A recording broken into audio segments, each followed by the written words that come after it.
So what's up mga ka-Megs? I'm back again, Abitria Meg. Alright. Okay. Nakalabas tayo ng lungga. Ayan. So ang gagawin natin ngayon mga ka-Megs ay tingnan niyo aking motor. Walang side mirror. Wala siyang side mirror. Tama. Kasi kahapon ganito yan eh. Doon sa bahay yung motor ko nakapark. May dumating na delivery, Lazada. Doon sa kapitbahay ko yata. Yun, natrasan niya yung motor ko. Hindi, natumba itong si Blue. Kaya nasira kanyang side mirror, putol, tapos yung silinyador niya matigas.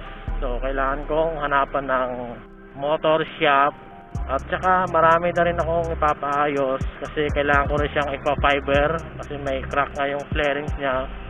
Tapos yung sa cambio naman niya kailangan ko rin ipaayos kasi medyo gumagalaw-galaw. Marami na siyang sakit. Pati yung caliper sa likod hindi na bumabalik, dumidikit dun sa desk niya. Kaya ayun, medyo malaki-laki ang budget. Ngayon ang gagawin natin ay hanap tayo ng makapag-cash out tayo ng GCash kasi wala akong dalang cash na pera. Ayun o, ang hirap nga tumakbo, nakadikit kasi yung ano. So wala tayong nakita, wala pa tayong nahanap. Saan tayo pwede makapag-cash out? Dumikit na naman yung kanyang brake sa likod. Yan o, napapansin nyo diba? Parang ayaw tumakbo kasi dumikit na naman eh. Stop muna tayo dito. Ang iya talaga si Blue na to. Ay nako, it's okay. So yun, baba muna tayo para ayusin. Dati ko matulak, ang hirap itulak. Ayun.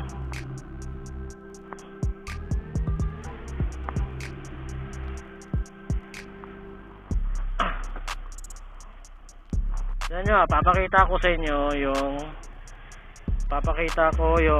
kanyang gulong sa likod para malaman nyo na nakadikit nga siya. Ayan o, hindi ko siya maikot o. Yan, diba? Kasi dumikit na naman siya.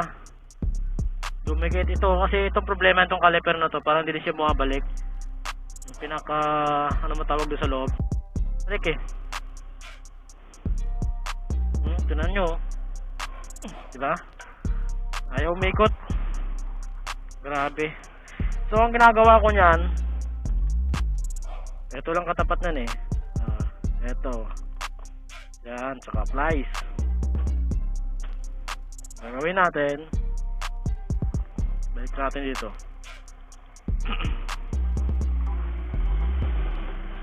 So ang ginagawa ko niyan, nakita nyo to, bubuksan ko lang yan para sumingaw. Ayun, di ba? So ano ko lang to, ipupush. Pag pinush ko to, lalabas yung fluid dito. Yan, tapos okay lang, sara natin yan. Di ba? Umiikot na siya. Kaso ang problema, wala akong tubig. Magbabakat yung fluid dito. Yan na. Putin ulit natin. Diba? Ang gaan na. Umiikot na.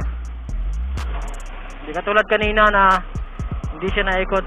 Doon, kunti na yung fluid ko. Wala nang ata. Bili na lang ako mamaya.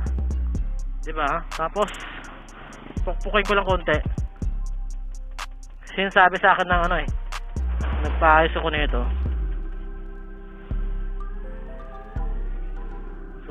So ayan mga ka-Megs, okay na. Okay na yung sakit niya. Po, temporary lang yan. Kasi ano eh, babalik na naman yan mamaya. Pagka uminit siya, yun, babalik.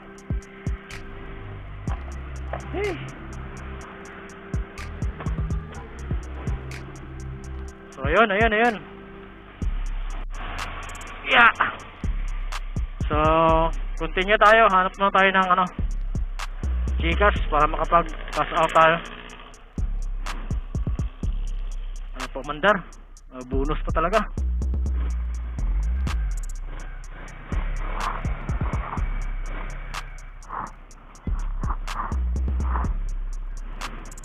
O diba? Maganda na yung andar niya. Maganda yung ikot ng ng gulong. Di katulad kanina na halos hindi mo siya kayang paikutin kasi dumikit na nga yung niya, caliper niya dun sa disc. Hindi na bumalik.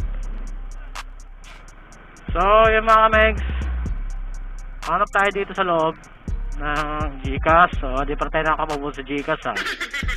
Meron akong alam doon sa looban eh. Doon lang tayo dumiretso.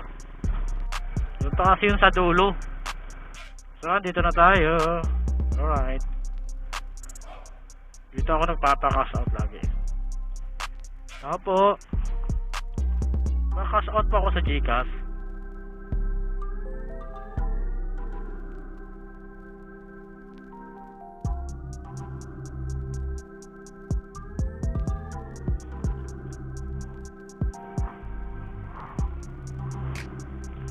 Alright, let's go.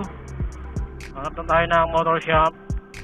Paayos muna natin para kasi naghahanap ako ng motor shop na mayroong nagpa-fiber. Kasi meron akong kakilala kaso malayo na sa kasi yun, sa may Sapote. Bago mag-Sapote. So kailangan sadyain. Sobrang layo. Sana nga bukas pa sila doon. Mas makaka-discount ako doon kasi kakilala ko mga yun eh. Alright. Try ko dito sa dati kong pina-change oil kay Blue. Try ko kung meron silang fiber. Pero pag wala, dyan muna ako. Dyan ko lang muna ipapayos to si Blue para medyo malapit lang. Sana walang gawa. Ayun, ako maraming gawa. Maraming gawa. Nakapila. Dami, may PCX pa. Saan kaya tayo na ito?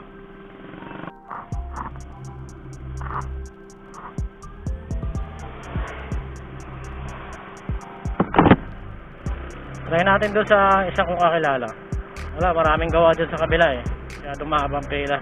Hindi naman tayo pwedeng magpasingit kasi hindi naman tayo special. Kaya naman sa mga taong nakakabang na doon. Pika-init. Last 10 pa lang ito So yung init niya, grabe na.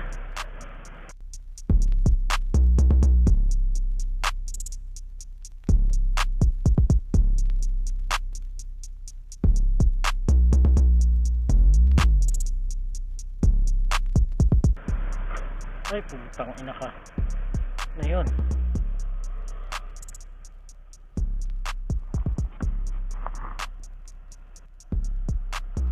Shit. Parang may lumagapok doon sa motor. So, ayan.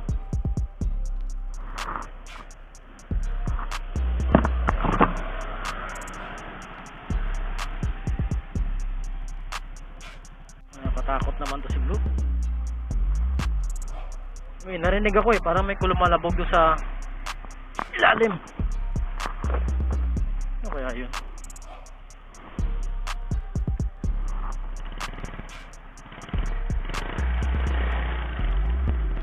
Takot naman, putang ina. Parang hindi na makaabot sa shop to Wag naman Blue. Hanap na lang tayo ng malapit na motor shop dito. Mukhang hindi na makakaabot sa pupuntahan to si Blue na to. Ito yung kalabog niya kasi naramdaman ng paa ko siya dito banda sa cambio. Utang na. Wala ka na ibang ginawa kundi bigyan ako ng sakit ng ulo ng Blue ka na to. Naku naman talaga. Kundi lang kita love. Uwanan na kita. Dandahan na lang tayo, dandahan.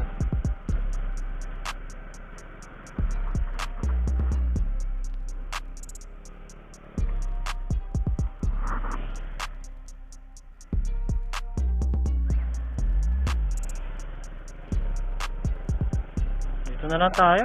Try natin. Try natin naman sa iba.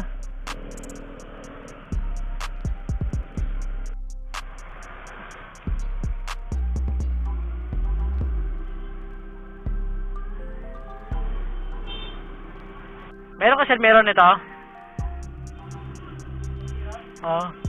Tapos ito hand grip. Sige. Boss, kaya nyo bang Kaya nyo bang ayusin to? Ang problema kasi nito, dumidikit. Oo, ang hirap. Alam mo yung kahit atakin mo ng kamay mo, hindi mo kayang pekutin eh. Yun, isa yan sa problema ko. Tapos yung starter niya, nawala kasi. Dami pa na to eh. Dami nga yan, oh. Tapos ito pa pre, oh. Matagal dyan ito eh. Oo, yung matagal, no. Nadali mo probinsya na. Oo, ito, oh. Dati naman, di ko... Ha? Napalitan na pero yun. Oo. Hindi naman nakakita. A few moments later. So, what's up mga kamegs? Alright, natapos din ang paggawa ng ating motor. Doon kanina, lakas-lakas ng ulan. Dito, walang ulan, oh. Wala man lang kabasa, hindi man lang nabasa yung simento. So, ayun nga mga kamegs, no, medyo malaki-laki binayaran natin kasi ang dami natin pinalitan. Basta marami. Nasa... malaki-laki talaga, malaki yung binayaran ko. Nagulat ako. So, ayun lang, at least sigurado naman na safe yung motor. At safe tayo na araw-araw natin ginagamit to. So, mamaya papakita ko no kung ano yung mga pinalit at kung okay na ba, okay ba yung pagkagawa. Pagdating ko na lang sa bahay siguro ipapakita ko kung ano mga ginawa. Basta ito, pauwi na tayo kasi kanina pa ako eh. Sana nga, medyo tumagal naman to para matagal-tagal ulit bago tayo gumastos. Wala eh. Yun talaga kapag medyo may kalumaan na yung motor. Maintenance, ang daming sakit. Kailangan lang talaga i-maintain mo. Kasi pag hindi mo rin to pinaayos, Diyos ko, baka mamaya disgrasya pa abutin mo, di ba? Ang importante, safe tayo. At safe yung ating motor na ginagamit natin sa pang-araw-araw. Alright. Mamaya pagdating mo sa bahay, doon ko na lang ibabakita lahat ng mga pinalit, mga pinaglalagay para ayos. Hindi na ako tatakbo pa. Okay? Let's go! A few moments later.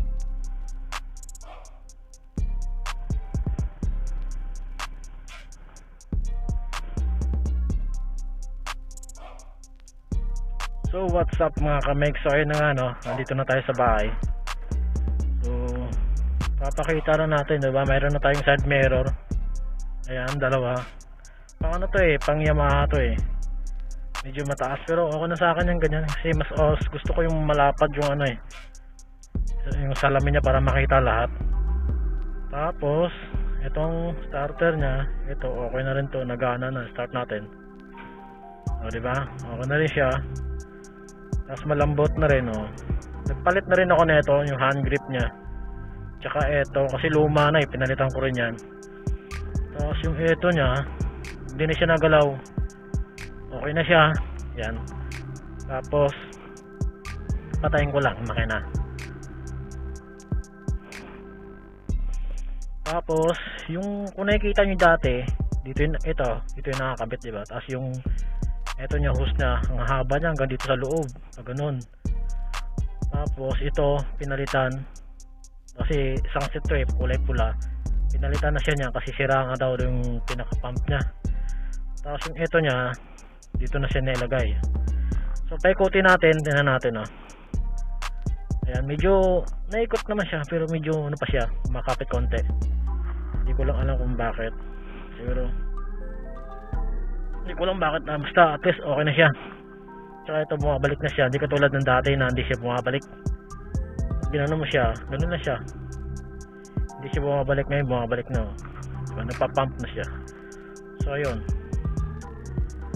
Tapos ano pa ba?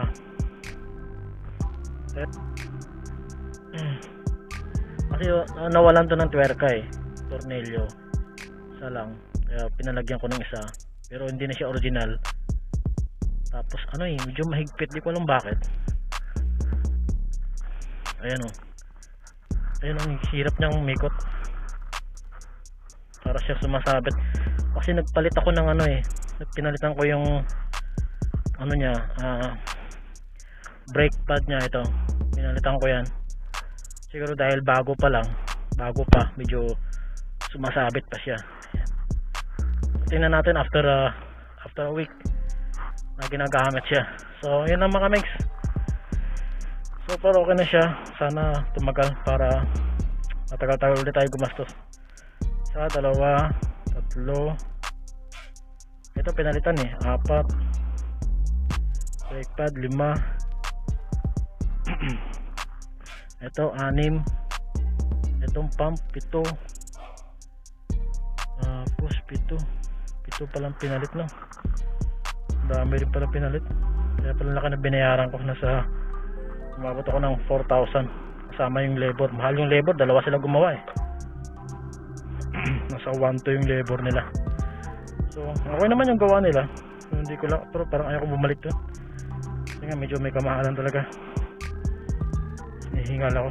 So yun lang mga megs, no? I-share ko lang ito. So tanda natin starter.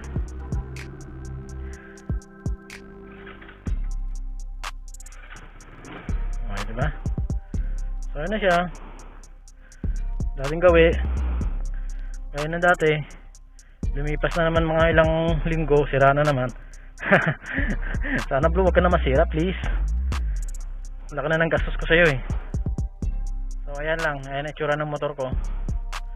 Pero ang laki din ng pakinabang sa akin ito mga kamegs. Ito kasi yung unang motor ko eh. Kaya wala akong balak na ibenta to. Kung sakali man makabili ako bago, bibili ako, pero ito hindi ko ito bibenta kasi ito yung, dito ako natuto eh. Dito na ako nasimpa-simplang, ilang beses ako masimpa-simplang dyan. So ganito na lang tayo mga kamegs, no? So lagi pong tatandaan, no? Lagi tayo mag-ingat sa biyahe. Huwag kalimutan mag-like, comment, and subscribe. At pakiclick na rin po yung ating bell icon para lagi po tayong updated sa ating mga bagong videos na ina-upload. Alright, maraming salamat po. Bye bye.